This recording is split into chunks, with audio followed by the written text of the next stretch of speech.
Sean todos muy bienvenidos a este nuevo episodio del podcast de Contracultura, donde ya es tradicional que cada cierto tiempo, 1 o 2 meses, vamos haciendo un análisis de inteligencia, que en realidad lo trae aquí nuestro amigo, que es ex subprefecto de la Policía de Investigaciones de Chile, la PDI.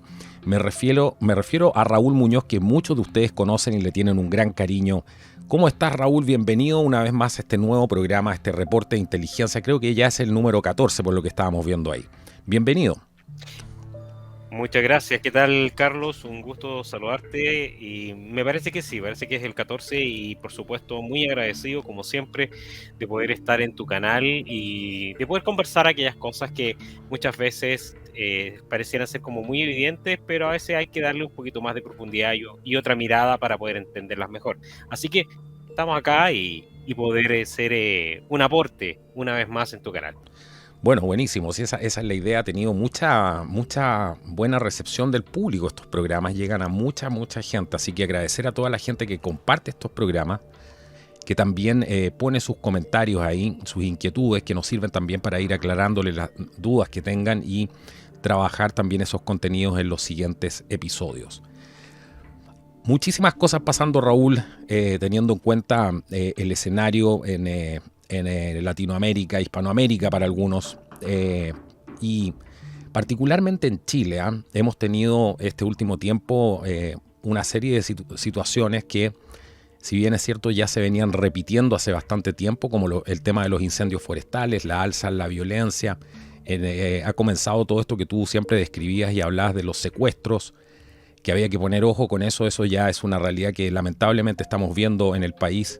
Pero todo esto tiene que ver con lo que está pasando en el escenario de los distintos países que componen nuestra América. ¿Por dónde te gustaría comenzar con todo esto? Porque son muchísimas cosas las que han pasado este último tiempo. Bueno, la verdad es, como siempre, uno no puede dejar o comenzar a hablar de nuestra realidad sin antes mirar lo que está pasando en el entorno latinoamericano, dado que gran parte de nuestra realidad, como la hemos estado viviendo, tiene sus raíces en aspectos netamente internacionales. Desde lo que es las intenciones de organismos internacionales como las Naciones Unidas a través de su famosa Agenda 2030, como los derivados que vienen del famoso Foro de Sao Paulo y que ha estado de alguna forma alineando a sus fuerzas políticas, entre comillas, criminales de Latinoamérica para poder finalmente tomar posesión de todo lo que ha sido el continente latinoamericano. Y por supuesto que bajo esa mirada no podemos dejar de mirar, ¿cierto?, que dentro de este escenario latinoamericano se encuentran situaciones que se viven en países como Perú, por ejemplo, en que han tenido en el último tiempo bastantes situaciones de violencia que se desataron a propósito de lo que fue el intento de golpe de Estado del presidente de aquel entonces, Pedro Castillo, y que evidentemente ha desatado una serie de polémicas también en ese país, también de la mano con ciertos conflictos con Bolivia en la frontera con Perú, de la mano con Evo Morales, que ha estado impulsando también y aprovechándose de la contingencia que existe en Perú para poder llevar adelante también una pseudo revolución de carácter indigenista, que toda está de una u otra manera enlazada con las pretensiones que en algún momento se erigieron dentro del Foro de Sao Paulo para poder finalmente instalar en el resto de Latinoamérica este proyecto de socialismo del siglo XXI, este proyecto que con el tiempo ha ido mutando desde características castrochavistas hacia características con ápices de madurismo, porque Maduro, que siendo uno de los principales dictadores de acá del continente, impulsando el castrochavismo, también ha ido poniendo su sello en esto respecto de lo que ha sido el proceso revolucionario, de cómo se lleva adelante en Latinoamérica.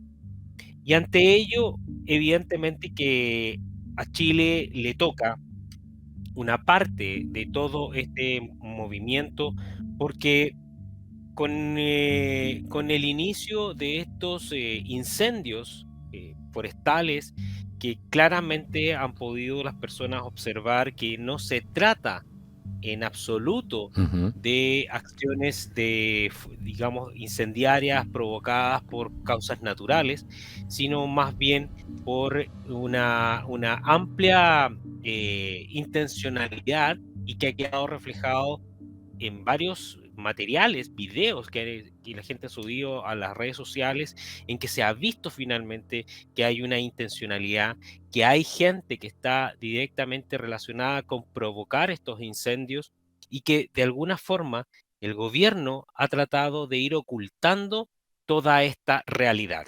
¿Y por qué? ¿Por qué la oculta? ¿Por qué no quiere en el fondo dejar en evidencia que hay una intencionalidad? Porque evidentemente detrás de eso se pueden ir revelando aquellos secretos más macabros que podemos encontrar, y que provienen de una órbita más bien internacional, desde lo que es el contexto latinoamericano, con estos famosos países que están enlazados por el Foro de Sao Paulo y con grupos criminales dentro de Latinoamérica, hasta lo que podemos ver en las intenciones directas de las Naciones Unidas a través de su famosa Agenda 2030, para lograr ciertos cambios en los países a los cuales se ha ido dirigiendo su estrategia, principalmente de repoblar o de cambiar, en otras palabras, las condiciones de institucionalidad de los países.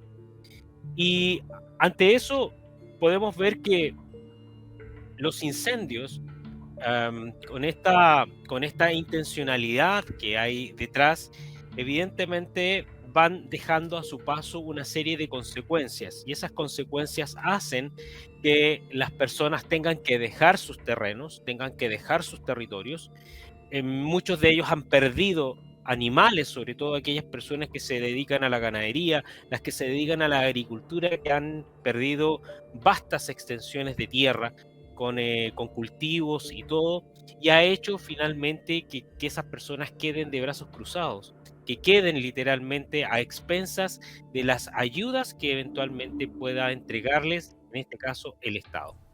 Curiosamente, Ujú. curiosamente, la teoría que nosotros conocemos del socialismo en sí, a través de la historia, es que el socialismo te corta las piernas y después te entrega las muletas. Así es. Y acá nosotros podemos ver que, que toda esta intencionalidad que hay detrás de los incendios, no cabe ninguna duda desde la óptica de la inteligencia, que proviene precisamente de un área radicalizada de este proyecto político, para finalmente lograr que las personas afectadas migren de una u otra manera hacia las ciudades, y por otro lado, de que los territorios que quedan devastados por el fuego puedan de alguna manera ser parte de una nueva redistribución. Y ahí es donde nosotros nos vamos encontrando que hay ciertos objetivos relacionados con la Agenda 2030, en que hay una nueva redistribución de los territorios. Ya algunas autoridades en nuestro país han ido adelantando, ¿cierto?, de que con estas ayudas que ha estado entregando el gobierno, y hay ciertas autoridades que han mencionado justamente esta redistribución de, de los territorios, de los terrenos, de los lugares donde se emplazan finalmente las personas. Por ahí he escuchado, he leído en los medios de comunicación, autoridades que han dicho que se hace necesario generar una redistribución más equitativa, y por Imagínate. lo tanto están pensando claramente en quitarle terrenos a otras personas y redistribuirlo hacia quienes de alguna manera tienen en su mente entregárselos. que aquí entra la lista de la inmigración. Eso te iba a La decir, claro. Eso inmigración, es lo más preocupante, ¿cierto? ¿A quién le van a entregar estos supuestos terrenos, digamos? Porque estamos hablando todavía en un área donde no hay mucha certeza, pero sí hay una necesidad, ¿cierto?, de vivienda para todas estas personas que vienen llegando. Y eso es lo que hace esto muy, muy, muy totalmente. preocupante. Y creo que la gente ya se está empezando a dar cuenta de eso. Totalmente. La inmigración ilegal que se ha producido por el norte desde el 2020 en adelante, incluso antes, ha sido literalmente forzada. Y forzada con oscuros propósitos. Y esos propósitos radican, en esencia, en generar de alguna manera un recambio poblacional al interior de Chile y una redistribución de los territorios. Donde evidentemente hay una porción importante de sectores políticos e ideológicos que claman por territorios que se arrogan, ¿cierto?, por historias ancestrales, como el caso de los mapuches, como el caso de grupos ideologizados que se identifican como mapuches y que de alguna forma están en la lucha de poder reclamar esos territorios y no precisamente para eh, producirlos por las vías legales que nosotros conocemos, sino Claro. más bien generar territorios que puedan ser literalmente cerrados y controlados bajo una óptica de comercios ilegales o clandestinos, como el caso del robo de madera, como el caso de la plantación de marihuana, del tráfico de droga en sí, y por qué no decirlo también del tráfico de armas. Porque en el sur de Chile, en la zona de la Araucanía y de la novena región, hay pasos que son muy vulnerables para lo que es el tráfico de armas. Entonces, nos encontramos con que la inmigración ilegal, dentro de todo este proceso, finalmente, que llegan en masa, ¿cierto?, a nuestro territorio y que, dicho sea de paso, ya entró una gran cantidad, que lo que queda por entrar yo diría que es bastante poco. Y de ahí voy a tocar el tema justamente de las acciones que está emprendiendo ahora el gobierno tardíamente de mandar a los militares a la zona norte. Pero esta masa de inmigrantes que ha llegado a Chile, de una u otra manera, viene con esperanzas de un sueño prometido. A estos inmigrantes se les prometió la tierra prometida acá en Chile. Se les prometió casa, se les prometió terreno, se les prometió trabajo, se les prometió un montón de cosas. Y por lo tanto, eso de una u otra forma está llevando a que existan o que se levanten conflictos precisamente entre chilenos e inmigrantes. El peor escenario que podemos tener en los próximos meses o años podría ser el que Chile se enfrente por sí solos a una guerra civil, a una confrontación donde se van a enfrentar literalmente chilenos e inmigrantes, provocado principalmente por fuerzas políticas radicalizadas que lo que buscan finalmente es que exista este nivel de caos para destruir la institucionalidad y volver a generar una redistribución de la población. Acá se cruzan otros intereses como el de las Naciones Unidas también, pero que también chocan, ojo, que también chocan estos intereses porque los grupos más radicalizados, que son más bien anarquistas, están por la vía violenta y no tienen ninguna propuesta en el fondo que sea mejor a la que nosotros ya conocíamos desde hasta antes de octubre del 2019, sino que es simplemente generar el caos y la destrucción bajo una mirada anarquista. Pero por otro lado, existe también la mirada de las Naciones Unidas de querer implementar en Chile la Agenda 2030 y de llevar adelante esta redistribución de territorios donde claramente existen intereses de grupos económicos internacionales que se van a beneficiar precisamente de esa nueva redistribución. Y por lo tanto, llevarnos incluso a que Chile el día de mañana pudiese cambiar hasta de nombre. Entonces, evidentemente que la situación país en este minuto está compleja, sobre todo por las distintas variables que se están observando. Una de ellas, como te digo, la de los incendios, que si a eso le sumamos los problemas de delincuencia que siguen aumentando, los problemas de incremento del crimen organizado y de delitos graves que se están cometiendo en Chile, evidentemente que estamos llevando a un Estado que está liderado por un gobierno actual que está debilitando finalmente esa institucionalidad. Y aquí me paso a lo que había dejado pendiente. Recientemente se firmó el decreto con fuerza de ley que otorga a las Fuerzas Armadas la posibilidad de tener presencia en los controles, en las zonas fronterizas para generar controles migratorios e impedir, se supone, el ingreso de migración ilegal. Y vamos a hablar ilegal porque pese que la ley dice que no es ilegal, sino que es irregular, vamos a hablar de ilegalidad porque nos vamos a quedar justamente con que el ingresar a una propiedad de por sí, por definición, es ilegal. Chile tiene su soberanía y cualquiera que cruce su soberanía debiésemos entenderlo como un paso ilegal de un lugar hacia otro. Antiguamente en la ley de migraciones existía el ingreso clandestino, que era delito, era considerado delito. Con la nueva ley de migraciones, el ingreso clandestino se eliminó y se eliminó principalmente para poder generar y facilitar estos procesos de migración. Y aquí viene la pregunta, ¿y quiénes fueron los que facilitaron o promovieron el cambio de la ley de migraciones? La Organización de las Naciones Unidas. Ellos insistieron en que había que cambiar la antigua ley de migraciones. Entonces, ¿qué pasa con esto de las Fuerzas Armadas que están en el norte? Literalmente las Fuerzas Armadas que ahora van a ser desplegadas hacia el norte, se supone para contener la inmigración, están siendo de alguna manera debilitadas en su rol esencial como garantes de la estabilidad institucional. ¿Y por qué?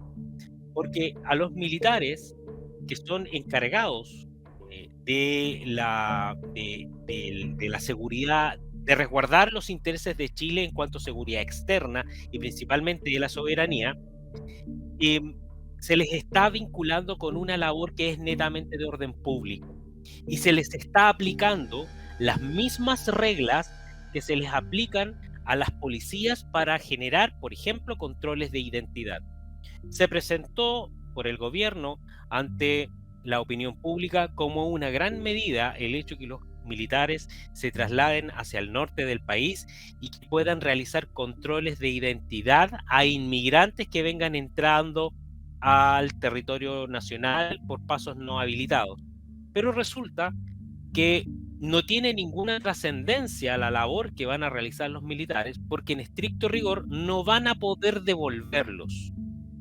Y no van a poder devolverlos porque el principal escollo es que el país de donde provienen, que es principalmente Bolivia o Perú, existe una negativa de esos países de recibir de vuelta a aquellos que son expulsados desde Chile, aun cuando sean sorprendidos de manera flagrante e inmediata y sean devueltos. Al otro lado están los policías peruanos o bolivianos que no los van a aceptar.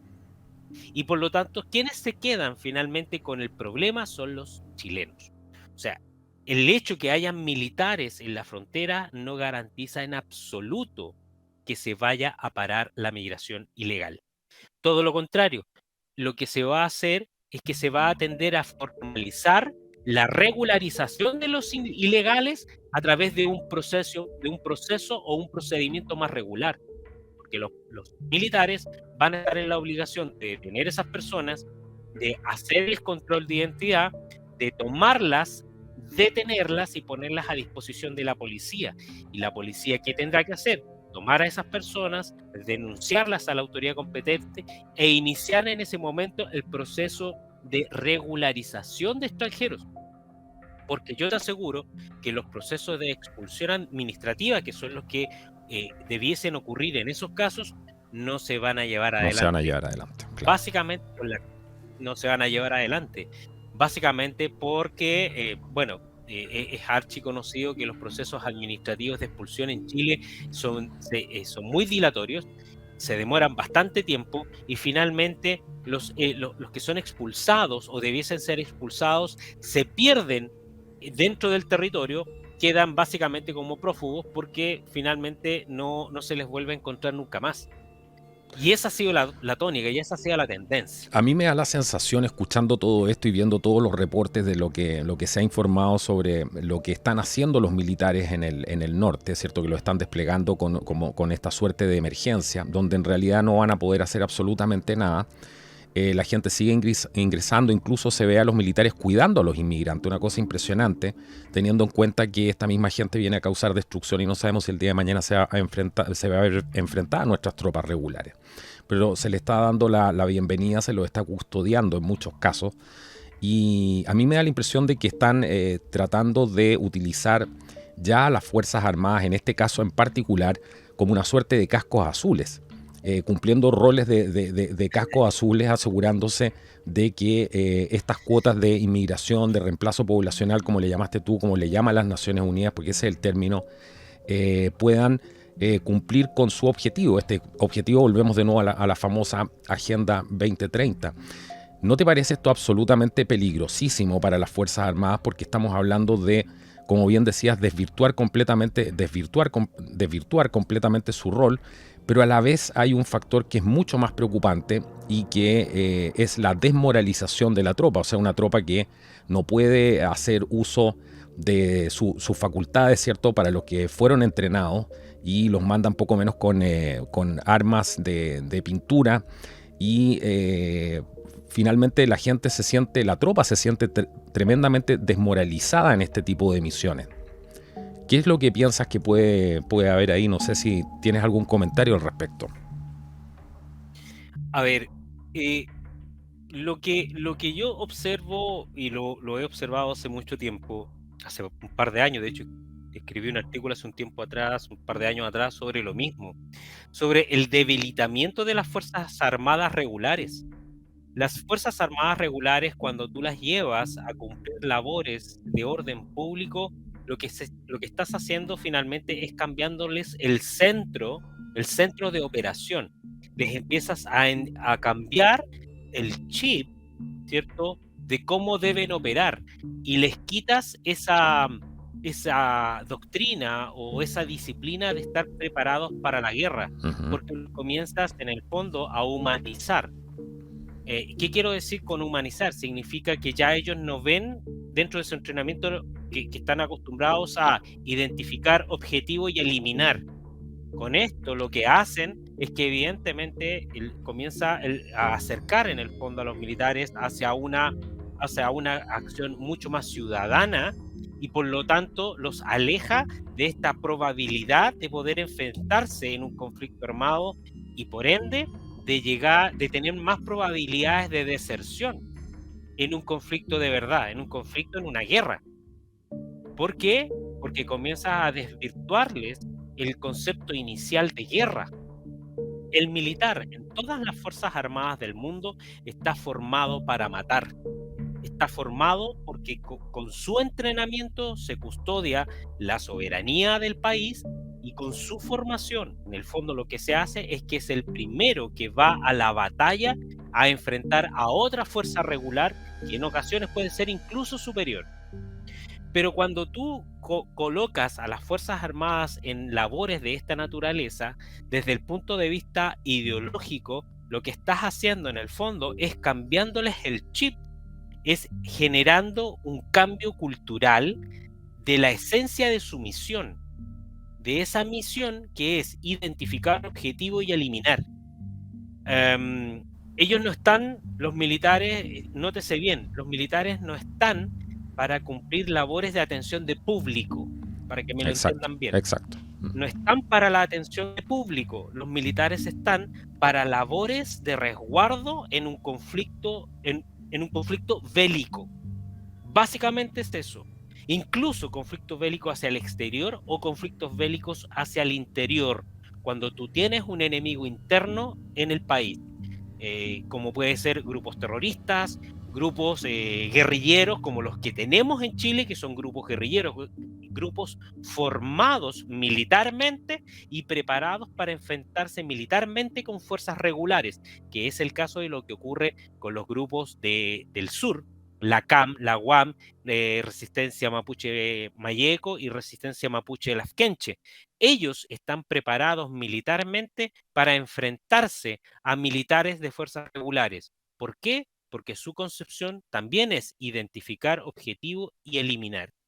Entonces, en este caso, la política que se está adoptando, que por lo demás es tardía, solamente se está dando un placebo a las personas de que algo se está haciendo por el tema de la inmigración, y la verdad es que es falso, porque ya de hecho incluso el flujo de migrantes por el norte es menor que en otros meses.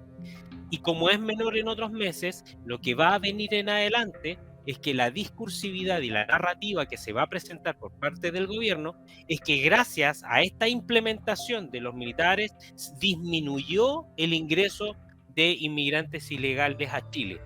Se va a ocupar esa coyuntura para poder mentirle finalmente a la opinión pública. Pero el flujo migratorio a través de los años ya ha ido bajando, porque la gran masa de inmigrantes, sobre todo venezolanos, que tenían destino como Chile, la gran masa ya entró a Chile y ya se distribuyeron en grandes ciudades de nuestro país, desde lo que es el Santiago, desde lo que es el norte, en Antofagasta, Iquique, y por el sur, ¿cierto? Hasta incluso Puerto Montt, donde hay presencia, ¿cierto?, de grupos criminales extranjeros, principalmente venezolanos, que han estado operando en ese lugar. Entonces, lo que queda finalmente es que la política, para haber enfrentado el tema de la migración ilegal en Chile, era no desplegar a las Fuerzas Armadas con esas facultades que finalmente terminan siendo irrisorias para quien las tiene que enfrentar. Porque finalmente los inmigrantes ilegales que vienen desde el otro lado hacia acá tienen clarísimo que los militares no van a poder usar sus armas, por ejemplo.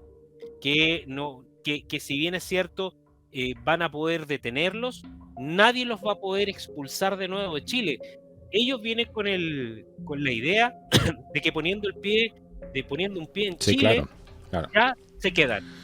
Ya el Estado chileno tiene la obligación de aceptarlos y de regularizarlos.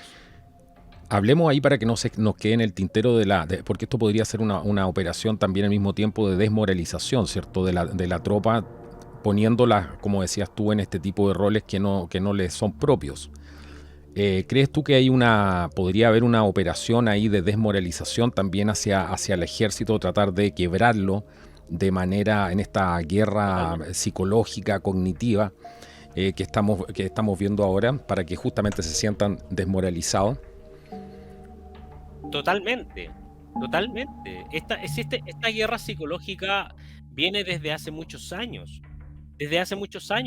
Imagínate, es decirle a los militares: salgan a la calle, pero no pueden usar sus armas. Pero tienen que recibir todos los palos, pero ustedes con su presencia nomás tienen que estar en la calle y tienen que aguantar todo. Los militares no están para eso. Los militares son una fuerza de choque, son de acción y reacción. Les disparan, los atacan. Por eso que te digo, ellos identifican blanco y eliminan. Entonces, cuando estamos viendo que se despliega un plan como este de manos del gobierno, lo único que hay detrás es precisamente el debilitamiento institucional de las Fuerzas Armadas, y con ello el debilitamiento de la tropa, de la moral de la tropa, porque los militares tienen otra concepción. A ellos los formaron para otra cosa, no para ir a hacer atención de público en la frontera, que literalmente van a hacer esto. Exacto. Los militares lamentablemente van a ir a la frontera a hacer atención de público. ¿Qué piensas tú? Porque hay algo que mucha gente a lo mejor se está preguntando, y yo también me estoy preguntando eso. Nuestros auditores se preguntarán, bueno, ¿y los mandos? ¿Qué pasa con los mandos que obedecen este tipo de órdenes? ¿Es necesario obedecer este tipo de órdenes, o se les puede poner un pare al gobierno y decirle: mire, el Estado porque fue el Estado quien los entrenó, ¿cierto?, finalmente, para cumplir estas labores como militares? Entonces, No puede haber un pare de los mandos y decir, mire, nosotros no estamos entrenados para esto, para labores de atención de público, para hacer de cascos azules, y esta no es nuestra función, por lo tanto nos quedamos en los cuarteles y nos quedamos donde correspondemos. ¿Qué crees que puede estar pasando ahí? ¿Es legal esto de utilizar a las Fuerzas Armadas de esta manera? ¿Qué crees que puede estar pasando ahí? Mira, hubo un primer atisbo hace un par de semanas cuando el comandante en jefe del ejército replicó en una de las sesiones de la comisión, no sé si de la Cámara de Diputados o del Senado, no me recuerdo, replicó de que pese que ellos están para cumplir los mandatos constitucionales y los mandatos legales, dijo que claramente que la labor de cuidar la infraestructura crítica no era una labor militar.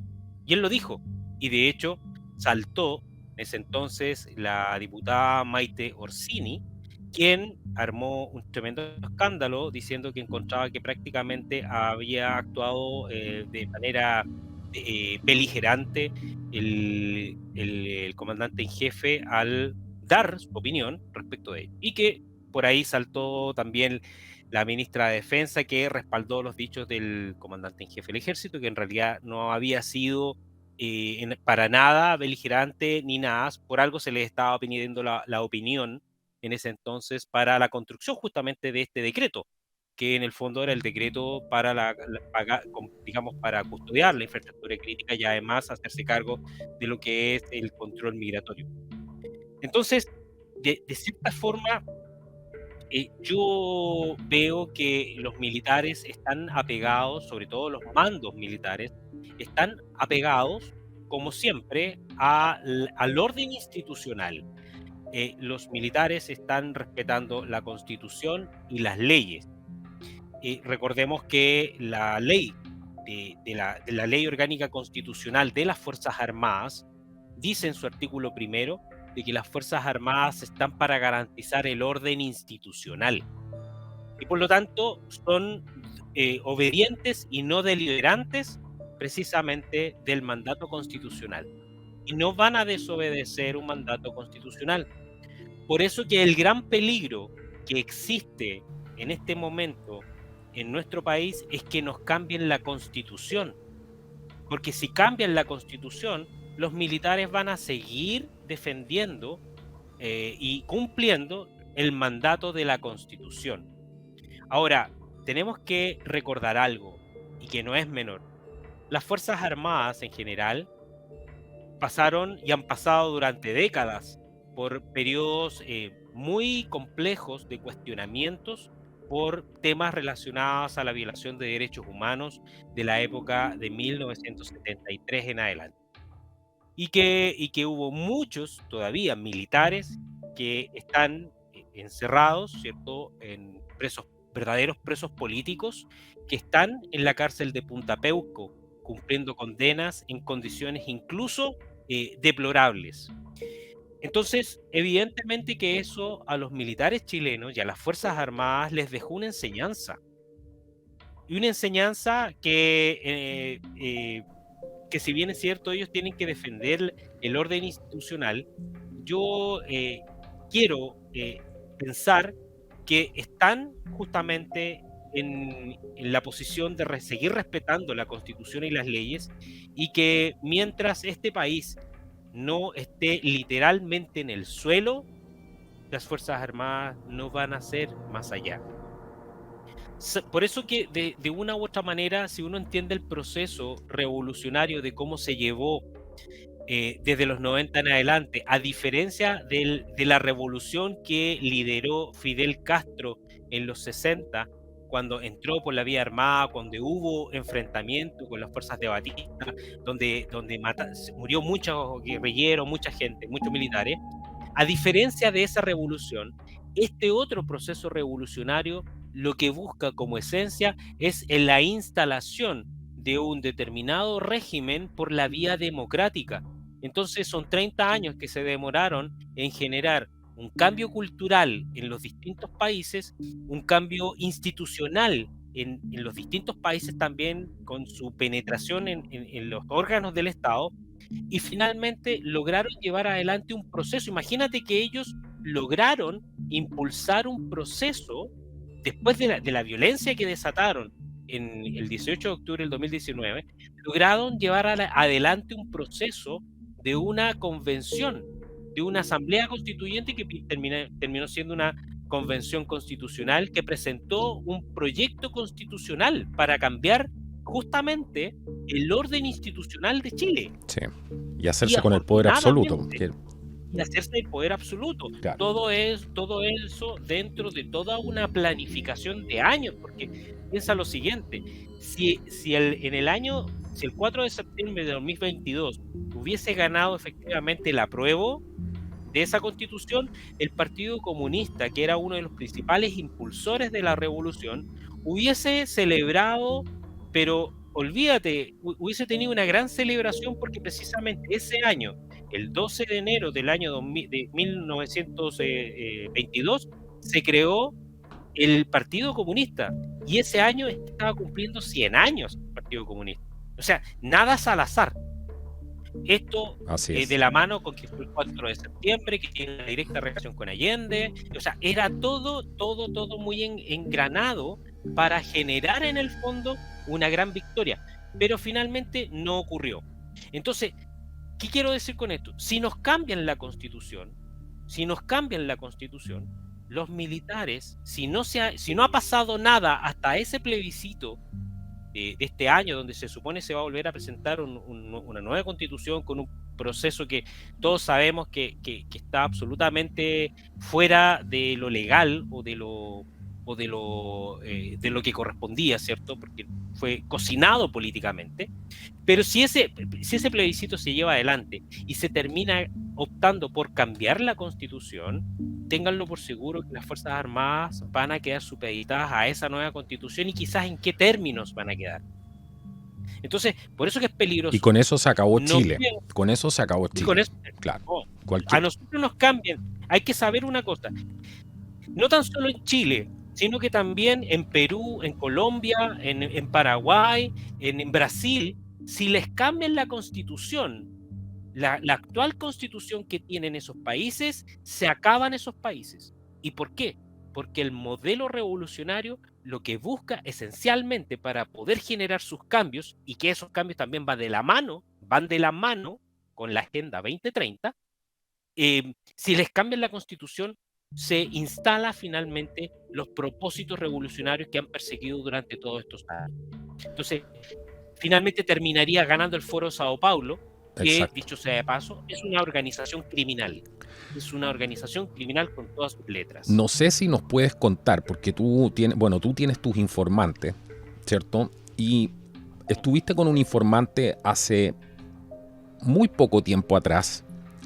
No sé si nos puedes contar de eso y te gustaría compartir eso aquí con la audiencia. No te lo pregunté fuera de cámara, pero vamos a ver si quieres compartir eso, porque me parece que es muy importante para poder poner en contexto esto y entender también cómo ven este proceso desde afuera, gente que tiene experiencia en este tipo de cosas y que puede hacer un muy buen aporte con su información.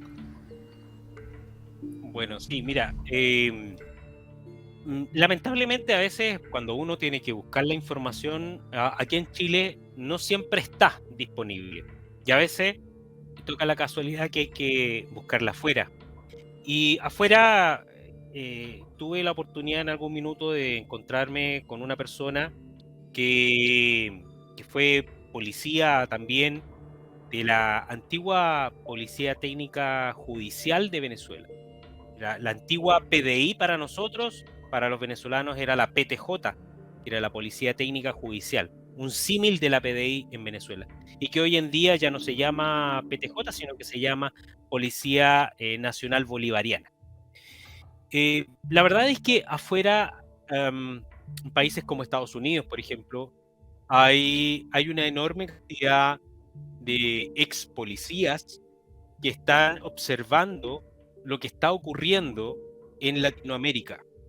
Y ellos tienen una ventaja por sobre nosotros.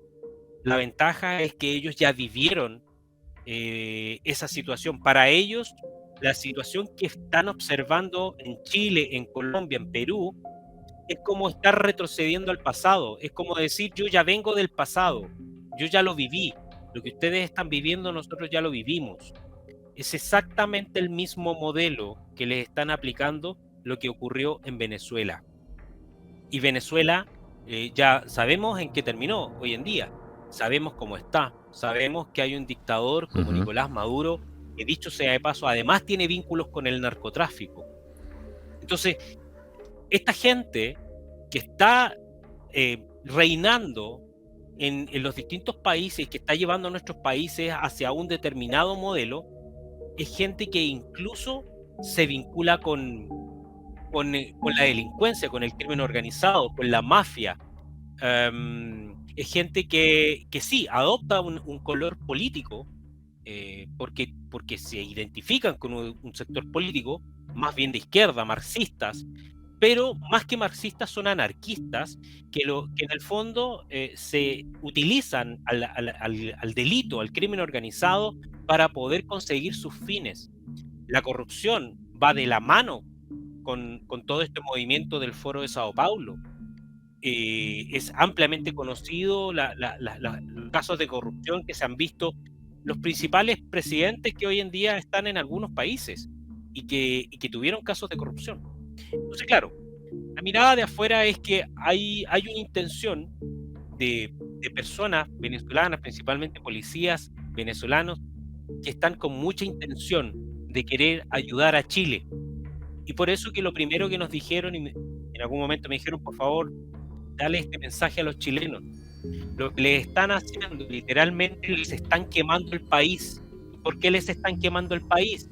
Porque van a generar que las tierras sean improductivas, van a generar que la gente se repliegue a las ciudades para ellos poder finalmente redistribuir las tierras.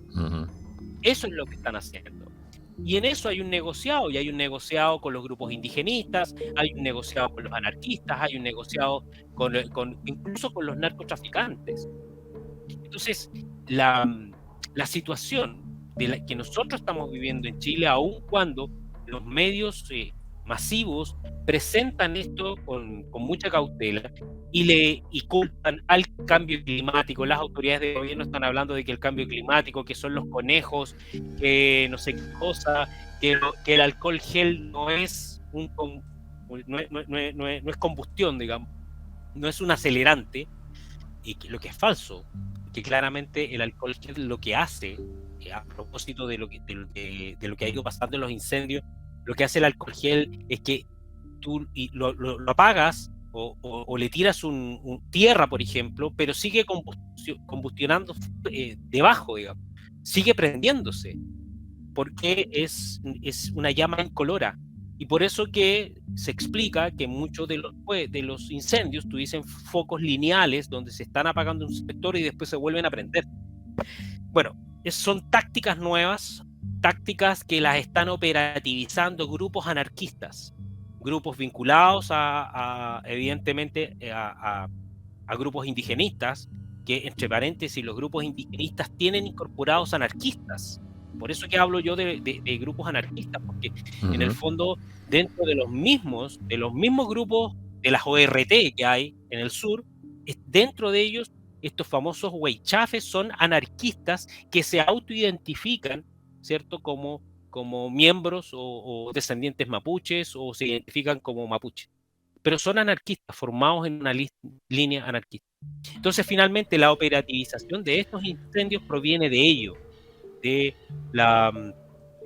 grupos que tienen esta capacidad de movilización, de la misma manera que la tuvieron para el 18 de octubre. Recuerdo una cosa, que cuando partió el 18 de octubre y los días posteriores, paralelamente en muchas ciudades del país y las principales ciudades del país comenzaron a existir movilizaciones con actos vandálicos de la misma manera como ocurría en Santiago. Y eso se debe a que hubo colectivos anarquistas que se movilizaron a distintos puntos. En Punta Arena, donde no había prácticamente conocimiento de anarquismo en algunos casos, grupos de colectivos anarquistas se trasladaron hasta Punta Arena justamente para tomar contactos con estos piquetes territoriales, que eran los que impulsaban a la gente a las calles y que en el fondo incentivaban a las hordas para generar destrozos y desmanes. Por lo tanto, nada es al azar de lo que está Claro, ocurriendo. sí, eso que Y estás mencionando tú, perdona que te interrumpa ahí, pero eso que estás mencionando tú es clave, porque esa era la inquietud que tenían las personas. Decían, ¿quién nos está quemando la ciudad? No es gente de acá. Y empezó a circular eso. Lo mismo pasó en Estados Unidos, ¿cierto? Ese era el tema, no es gente de acá. ¿Quién moviliza a toda esta gente? Eso era lo exacto, que la es lo gente se mismo. estaba preguntando. Y ojo, a propósito de ello, también en Estados Unidos, también en este minuto hay movimientos que están tratando de impulsar el cambio de la Constitución de los Estados Unidos. Ahora, que les vaya a resultar o no, yo creo que ya son palabras mayores, porque yo digo la idiosincrasia estadounidense es bien respetuosa en general, en su mayoría, de su constitución, que es la que le ha permitido ser el país que son en la actualidad.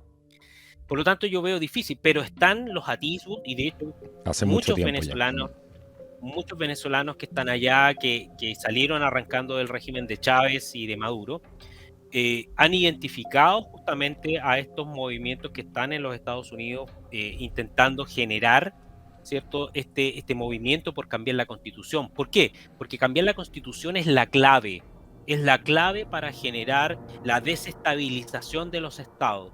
Y en Chile está ocurriendo eso.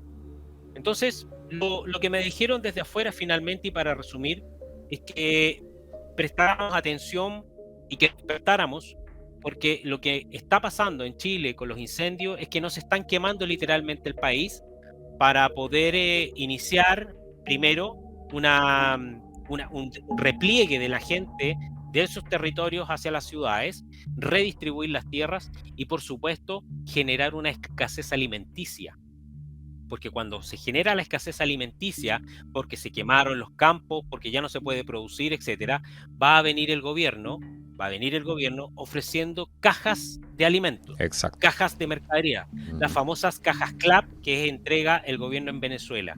Entonces, todo esto es una estrategia finalmente para llevar al país forzosamente hacia un estado de situación, que es un estado de dependencia directa del Estado. Exacto, exacto. Es súper curioso porque, por ejemplo, en la Araucanía se produce la mayor cantidad de trigo en el país, ¿cierto? Y justo ahora están reemplazando las harinas por otro tipo de harina y están las empresas globalistas de los grandes oligarcas están invirtiendo justamente en harina de insectos y ese otro tipo, todo ese tipo de cosas. Entonces, son curiosos además, por decirlo menos, estos anarquistas que finalmente de anarquistas no tienen nada porque trabajan para beneficiar la agenda del poder global. Entonces estamos sumidos en una gran mentira. ¿Qué te pasa a ti? Porque tengo que preguntarte esto. ¿Cuál es tu lectura, por ejemplo, de lo que está pasando, lo que dijo, por ejemplo, el ministro Montes referido al tema de los incendios y que estos serían unos conejos que estarían ahí, que ha generado una tormenta de memes a estas alturas? Pero, ¿cómo lees tú esas declaraciones? ¿Como un insulto simplemente a la inteligencia de los chilenos? ¿Como una manera de decirles en la cara que son idiotas y que les podemos decir cualquier cosa y cualquier cosa se van a tragar? ¿O crees tú que o es simplemente una excusa porque no hayan que hacer? ¿Cuál es tu lectura de eso? Porque eso es gravísimo, Yo, gravísimo. yo, yo en este sentido tengo que decir que tengo un dato a favor ahí, porque yo conocí de cerca al entonces diputado Montes, al entonces diputado Carlos Montes, que fue diputado durante mucho tiempo en el distrito de La Florida, en Santiago. Uh-huh. Y me tocó la suerte, no sé si la suerte o no, creo que la suerte porque aproveché de conocerlo, de acompañarlo en muchas de esas reuniones que él pedía con la ciudadanía y donde él pedía que estuviese presente siempre la PDI Carabineros. Y yo estuve siempre en ese, me tocó como te digo, la suerte de estar en varias de esas reuniones. Y la verdad que el señor Montes, desde aquel entonces, que estoy hablando del año 2000, 2002, 2003, por ahí, de aquel entonces el señor Montes repetía todos los años la misma narrativa, pero no concretaba nada. Y yo aprendí a conocerlo como una persona literalmente cuentera, con esas palabras, cuentera, bueno para los cuentos. Por lo que ha dicho, en el fondo, por la televisión, para mí tiene una lectura de lo que tú acabas de decir. En el fondo, él cree que todavía puede seguir mintiéndole a la gente porque él cree que la gente es imbécil. Él cree en su mayoría que la gente es imbécil. Cuando él dice, y con cierta convicción, porque él dice, y además hay algunos estudios, ¿cierto?, que dicen que cuando los conejos se queman y arrancan son los propagadores del fuego. O sea, claramente, en el fondo, está tratando de imbéciles, y perdona que lo diga de esta forma, pero de imbéciles a la población chilena. Sí, claro. Pero por otro lado, no podemos dejar de saber que si él lo menciona de esa manera y reniega respecto de la intencionalidad, significa que él tiene más información de la que nosotros creemos. Por lo tanto, más seguro es que él sepa de muy buena fuente de que lo que está pasando en el sur tiene una intencionalidad y tiene un propósito. Y él adhiere a esa intencionalidad y a ese propósito. Interesante, ¿eh? Por decirlo menos. Bueno, ahora tenemos muchos rumores, ¿cierto? Porque en este último segmento del programa vamos a ver un poco eso de ojalá que no se cumpla, ¿cierto? Esto de lo que viene a Chile, como se llama el programa, que hasta ahora ha sido bastante asertivo por lo demás.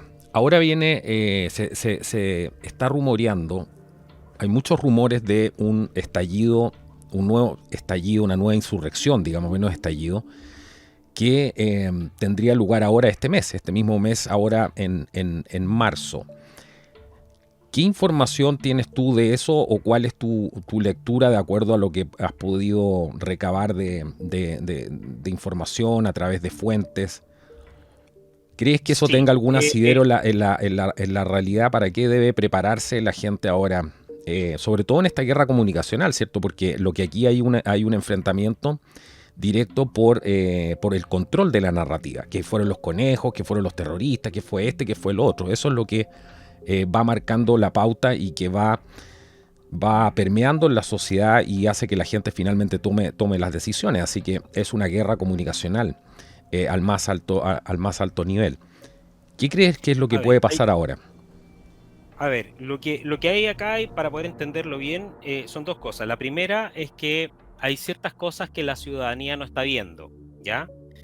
¿Y por qué? Porque no es evidente en los medios, ni se dice tampoco en los medios, y es el conflicto, la ruptura interna que hay en lo que fue Apruebo Dignidad, lo que es la relación Partido Comunista, Frente Amplio y todos los demás partidos, ¿cierto?, que de alguna manera se unieron para sacar a Gabriel Boric en la presidencia. Hay una ruptura interna. El Partido Comunista por años ha jugado siempre a dos bandas. La primera banda es la vía institucional, lo formal, lo que se ve del Partido Comunista, las buenas intenciones del Partido Comunista, todo lo lindo del Partido Comunista. Pero lo informal, que siempre juega a dos bandas y en forma paralela, es la relación que tiene con la calle, con los famosos piquetes territoriales y con la vinculación que existe con los movimientos anarquistas. Lo que hay, efectivamente, es una intención, una planificación de querer generar un estallido 3.0 hacia el gobierno de Gabriel Boric. Tú me podrás decir, pero ¿cómo si son de los mismos? Sí, se ven los mismos, se ven que tienen buena relación política, pero internamente están fraccionados, están en choque, están en guerra. Y en el fondo lo que buscan es que Boric deje el poder. Literalmente quieren hacer lo mismo que pasó con Piñera. A Piñera lo querían derrocar, lo querían sacar del poder. Acá van a hacer lo mismo. Y el puntapié inicial de todo esto partió con los incendios, que si bien es cierto, tiene una intención, está relacionada y que es aprovechada, quizás toda la situación es aprovechada por las corrientes que vienen del madurismo o las corrientes que vienen de las Naciones Unidas. Los anarquistas sí están en pie de guerra contra Boric, porque lo encuentran un traidor. Entonces, quieren, en el fondo, hacerle un estallido 2.0 a Gabriel Boric y quieren, en el fondo, cumplir con esto de que Chile arda. Y de que Chile se queme, de que se vaya abajo las instituciones, que ellos quieren ver en el suelo a carabineros, quieren ver en el suelo a las Fuerzas Armadas, quiere que haya un caos total. Y ese motivo es el que se está generando fricciones internas, rupturas. ¿Por qué? Porque Gabriel Boric tuvo en algún minuto que tomar y decidir por la vía de la socialdemocracia. ¿Te suena ese término? Absolutamente. Por la vía de la socialdemocracia. Entonces, como tuvo que incorporar a Carolina Toá al Ministerio de Interior y tuvo que incorporar a otros timoneles dentro de su gobierno, que son más bien de socialdemocracia y no son tan radicales como los del Partido Comunista, que están enquistados en la Secretaría de las Fuerzas Armadas, como no son tan radicales, se producen choques internos. Algunos se arrancan literalmente, perdona la expresión como lo voy a decir, pero lo voy a decir con un chilenismo, algunos se arrancan con las suyas, se arrancan con los tarros, y otros les dicen, oye, pero ¿cómo si esto tenemos que conversarlo, esto no se hace así, que aquí? Entonces se produjeron disputas internas. Hay un buen ejemplo de eso. Hay un buen ejemplo de eso que es el tema de Yaitul, ¿cierto? Si tú recuerdas las conversaciones telefónicas, donde él dice, yo tengo más miedo que muera en un gobierno de Gabriel Boric que en uno de José Antonio Kast. También el recibimiento a disparos en Temucuicui de la ministra de Defensa, creo que era. Entonces, eso de alguna manera pone en contexto lo que estás diciendo tú. Y lo principal es que hay una fuerza revolucionaria dentro de todo este conglomerado de alianzas que tienen ellos. Hay una fuerza revolucionaria que es la más potente y es la que quiere ir por la vía armada. Ellos son los que quieren ir derechamente porque quieren luego los cambios, porque ven que todo se está dilatando, porque sienten obviamente que con el 4S se perdió una gran batalla y sienten que se puede perder la guerra. Entonces están apurando este proceso. No es menor que en la última intervención de Nicolás Maduro, el 18 de noviembre de 2022, Esteban Silva Cuadra, que es uno de los representantes del movimiento de los comunistas aquí en Chile, socialistas allendistas aquí en Chile, fuera directamente a entregarle una versión de la Constitución de Allende a Nicolás Maduro. ¿Para qué? Para reivindicarse, porque Maduro está enojado con Chile. Maduro está enojado con el Partido Comunista, con los de izquierda en Chile, que no supieron llevar adelante el proceso revolucionario para cambiar la revolución, para cambiar la Constitución. Y como no pudieron cambiar la Constitución, Maduro les dijo, pero, oye, si detrás de esto también hay recursos, yo puse recursos para esto, y no se llevó a cabo. Entonces, de ahí que existen estos compromisos, y por eso que hay un grupo radicalizado que quieren que haya cambios luego en Chile. Los soldados se están preparando para eso, son los inmigrantes. Se están adoctrinando inmigrantes. Se les está dando, por eso que a los inmigrantes se les está ofreciendo la tierra prometida. Se le está diciendo de que van a tener una tierra prometida. Maduro, por otro lado, está hablando de que Chile quiere que sea una colonia de Venezuela. O sea, hay muchos indicios que llevan evidentemente a conocer cuál es el plan final que tienen para con Chile. Y el estallido, este nuevo estallido que se pretende ser, sí, hay una facción anarquista que es la que está finalmente generando, digamos, el momento, los escenarios para generar un estallido. Y durante el mes de marzo, lo que yo sé, es una información ya de último momento que me llegó ayer, es que el gobierno de Boric va a tratar de hacer todo lo humanamente posible para bajar el perfil a todo lo que venga en marzo. Y por lo tanto hay algunas conversaciones incluso ahí con algunos medios de comunicación para no mostrar todo lo que viene. ¿Ellos ya estarían en conocimiento de esto? Sí, ellos ya saben. Y de hecho a esto también se suma el tema de la gran marcha que hay el 11 de marzo, del grupo de patriotas que se van a juntar en la Plaza de la Constitución. Y también hay grupos de izquierda que van a tratar de ir a generar el conflicto con los patriotas. Ojo, o sea, está la intención, están buscando en el fondo el momento para que se genere el conflicto entre estas fuerzas de masas de personas. Pero esa información está. Así que el panorama es complejo. Muy para lo complejo. que se viene. Y tú sabes que mucho de lo que hemos conversado acá a través de estos 14 ya programas que llevamos Sí. muchas de estas informaciones se han ido cumpliendo. Han sido como relojitos que se han ido dando. Entonces, a mí lo que más me asusta de todo esto Eso es lo que te es iba a que todo lo que preguntar. Eso es lo que ¿cuál es todo lo- tu miedo lo que más te preocupa de esta situación cuando tú en tu fuero ese- interno? ¿Qué es lo que te preocupa? Lo que que más te preocupa. lo que más me preocupa es que se dé todo lo que finalmente termino concluyendo. Todo lo que termino por análisis de procesos hacia dónde va, porque es una serie de elementos que al final uno comienza a analizar y a ver cuáles son los más plausibles y cuáles no, y finalmente te encuentras con escenarios que son los más probables de ocurrir, los más viables, y te das cuenta que son escenarios muy peligrosos y que lamentablemente la única manera de poder contrarrestarlos es que exista un quiebre antes, una ruptura antes.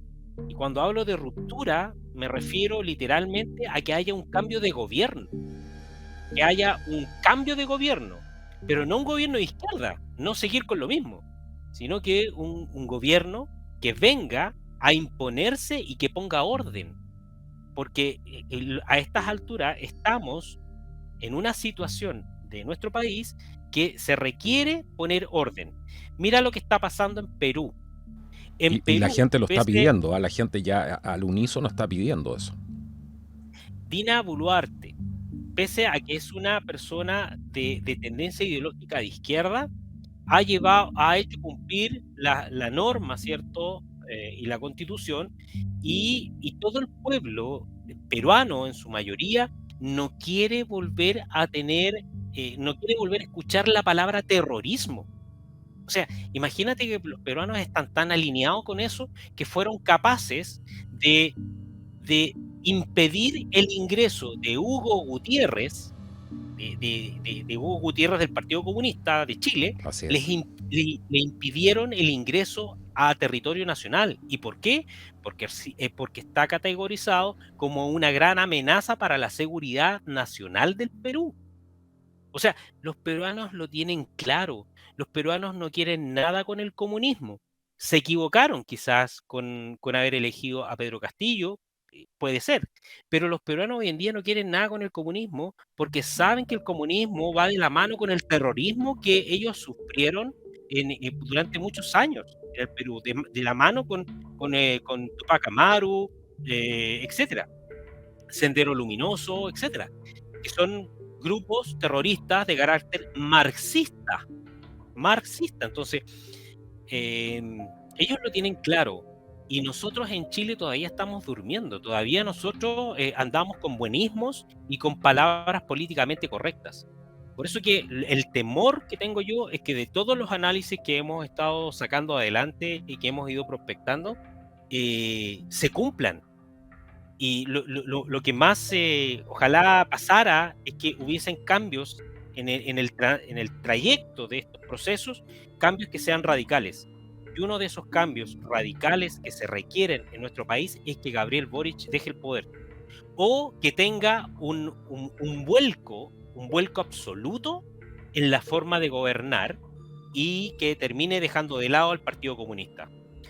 Lo que claramente sería prácticamente imposible Sí. de que él hiciera eso, porque se firmaría su sentencia de muerte.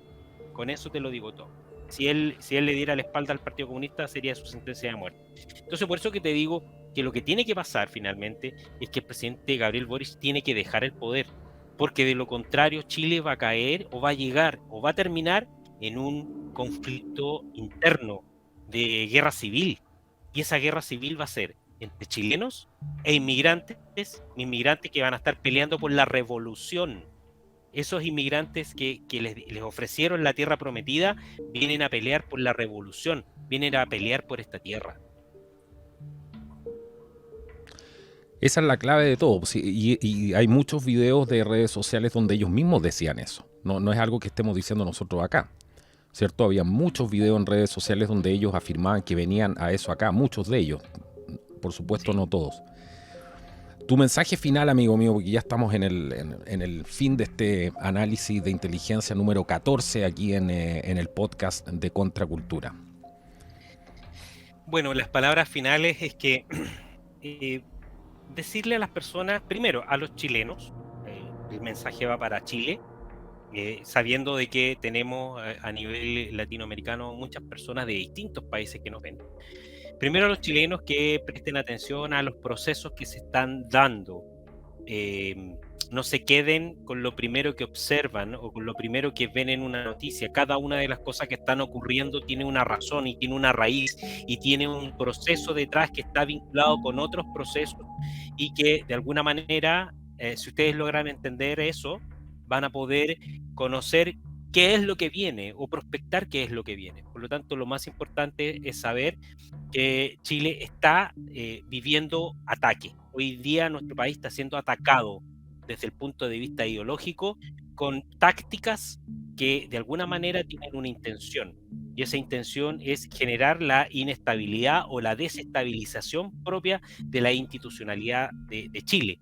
Y por otro lado, también es generar, ¿cierto? Que es la respuesta que está teniendo finalmente el mismo Estado, es de generar que las personas tengan una dependencia hacia el propio Estado, que después va a terminar siendo el partido, no el Estado, porque lo que buscan es eliminar el Estado, va a terminar siendo el partido, bajo una mirada de régimen más bien comunista, o quizás como anarquista, no sé cuál sería. Y para el resto de Latinoamérica, creo que es muy importante que nuestros hermanos peruanos, colombianos, mexicanos incluso, porque ya México tiene a estas alturas algunas manifestaciones en contra de AMLO, de Manuel López Obrador, y respecto justamente de su gobierno, porque se están dando cuenta que en el fondo se busca necesariamente el querer perpetuarse en el poder. Entonces, claro, es una mirada, ¿cierto? Es una intención y un objetivo propios de estos modelos del socialismo del siglo XXI. Y por lo tanto, a todos ellos, decirles que no pierdan nunca el sentido de sus respectivos países, de patria, de sus respectivos países, valoren sus países y si es necesario generar lazos o vínculos a nivel latinoamericano, debieran comenzar a hacerlo. El principal enemigo de las democracias en Latinoamérica se llama Foro de Sao Paulo y Grupo de Puebla. Son los dos enemigos de Latinoamérica, son ellos los que finalmente están tratando de terminar con la independencia y con la soberanía de cada uno de sus países. Así que aprovechar de enviarles ese mensaje y por supuesto siempre dispuesto, mi querido Carlos, de poder entregar mi visión respecto de lo que es los distintos procesos que estamos viviendo, con una mirada más bien especialista en el ámbito de la inteligencia. Así que muchas gracias por la invitación y por supuesto encantado de poder hacerlo en alguna otra ocasión. No, muchísimas gracias, Raúl, a ti por haber participado en un programa más aquí de análisis de inteligencia aquí en el podcast de Contracultura, un programa que ha tenido muy buena recepción. E invitamos a los amigos a hacer su parte, no simplemente caer en el miedo, porque tener este tipo de información sirve, ¿cierto? Para poder anticiparse de alguna manera y tomar las mejores decisiones, saber apoyar, ¿cierto? Lo que es correcto, lo que es bueno y lo que nos hace bien como sociedad, que creo que ahí está la clave. Así que agradecerte a ti y a los amigos pedirles que hagan su parte. Ayúdennos a compartir esta información para que llegue a más personas y que podamos también comentar en la caja de comentarios. Y por supuesto, si nos quieres apoyar, porque este trabajo se hace de manera crowdfunding, así que si nos quieres apoyar puedes encontrar todos los links en la descripción del video para poder hacerlo y también en el primer comentario fijado. Muchos programas vienen muy interesantes, tenemos muchísimos invitados. Los invito a ver el programa también con Miklos Lukács que acabamos de sacar, que está buenísimo para que se enteren de lo que es el transhumanismo, cuál es la visión de Miklos Lucas en un nuevo libro que acaba de sacar que se llama Neoentes, que está buenísimo. Hay una gira también que va a hacer por distintos países y toda esa información la van a encontrar en ese video que se llama Neoentes, un mundo sin humanos. Está aquí en el podcast de Contracultura, aquí en Contracultura en YouTube, también en Odyssey y también en Contracultura Radio. A través de Spreaker, también en Spotify nos puedes encontrar. Así que bueno, nos vemos en un próximo episodio. Que Dios los bendiga y que sea hasta una próxima oportunidad. Chao, chao.